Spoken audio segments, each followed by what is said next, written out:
Joining me now is one of those Democrats who was at the White House briefing this morning, Michigan Congresswoman Elissa Slotkin. She serves on the Armed Services Committee, and prior to taking office, she served in defense and intelligence positions under Presidents George W. Bush and Barack Obama. Congresswoman, thank you very much for joining us. I just want to get your opinion on what Senator Inhofe just said, that the intelligence wasn't strong enough to make it to the president's desk.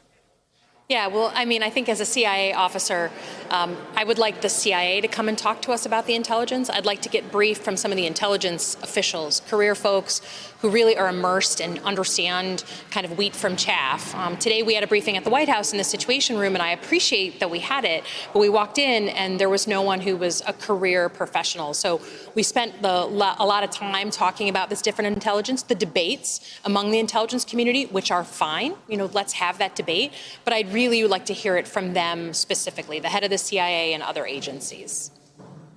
And you think that information would be presented differently, perhaps be fuller if it was presented by the CIA or another intelligence agency and not Mark Meadows, the chief of staff? Yeah, and I just think there's a certain training and an art to this. I was an intelligence analyst. I was at the CIA and did 3 tours in Iraq, sort of battlefield intelligence and then strategic intelligence writing back at Langley.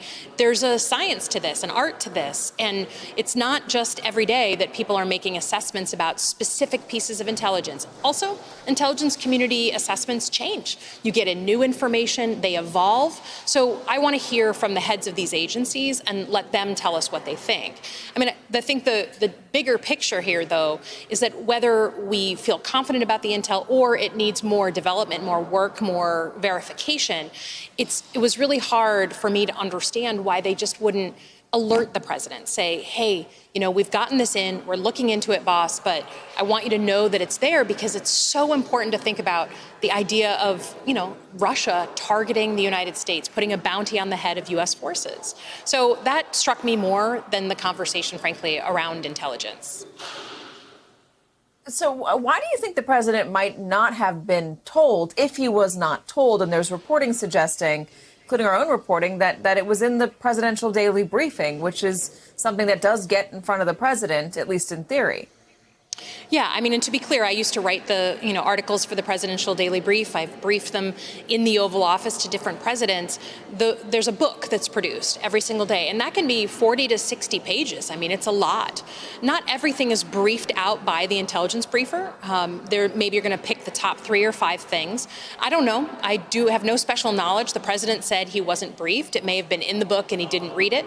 But I think the point is, separate from it just being inside a book, to me, as someone who served at the NSC under Bush, under Obama, if this came across our desk, something that was so important to our strategic relationship with Russia, so potentially important, I would say, hey, Mr. President, I'm just making you aware of this, especially since the president has been on the phone with Vladimir Putin over 5 times, I think at least 5 times since March 30th.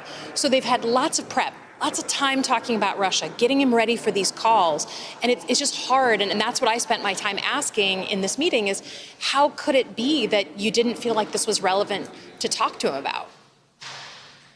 What are the answers you got? Well, I think that they went back to this idea that there wasn't a clear picture on the intelligence. And I get it. You know, you don't want to take the president something that may be wrong. But on something like this, when you're engaging and the president is thinking about reaching out to Russia again, inviting them to be in the G7, you just want to say, hey, boss, this is happening. Like, we're researching this issue. We're getting more intelligence. And I don't have an answer for you yet, but we're on it. And, you know, presidents that I've worked for would say, go get on it. I want to know the answer. And that would affect their thinking when they think about inviting, for instance, President Putin back into the G7. So that I didn't get an answer.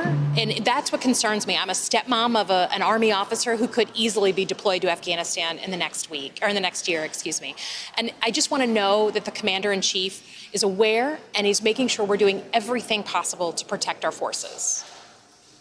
Well, as somebody who's prepared the PDB before, Is there a scenario where that sort of intelligence is not strong enough? Even if it's as inflammatory potentially as Russia paying the Taliban to kill American soldiers, is there a scenario where the information, the underlying intelligence, the evidence provided below it is just not strong enough to bring it to the president and make him aware of it? Is that at all plausible? So, there is a lot of vetting that goes on. The idea, you don't just throw something in the president's daily brief, right? It's gone through some vetting. What does happen is different intelligence agencies have different assessments. So it is not uncommon, especially after some of the failures on the WMD in Iraq, it's not uncommon for the CIA to think one thing and DIA to think another thing. And you'll see in a piece, and I've written these dissents, you'll say CIA assesses this, but DIA has concerns about X, Y, and Z.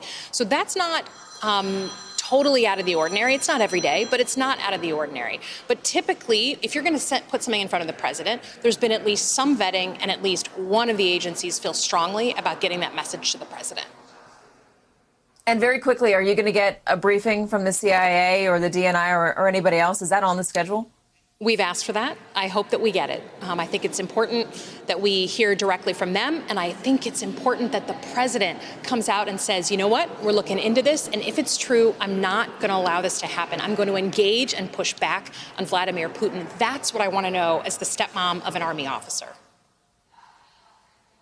Congresswoman Elissa Slotkin, thank you very much for joining us today and giving us all of that insight. It's certainly a lot more than I understood before this conversation, so thank you very much. Hello, YouTubers. If you're watching this, it means you've checked out our channel, so thank you. Now do me a favor, subscribe by clicking on that button down there. Click on any of the videos to watch the latest interviews and highlights from MTP Daily and MSNBC. You can get more Meet the Press content every morning in the First Read newsletter. If you're tired of content that you don't know anything about where it came from, you don't have to have that problem with us. NBC News, MSNBC, MTP, and the Meet the Press mindset right here for you on YouTube. Subscribe now.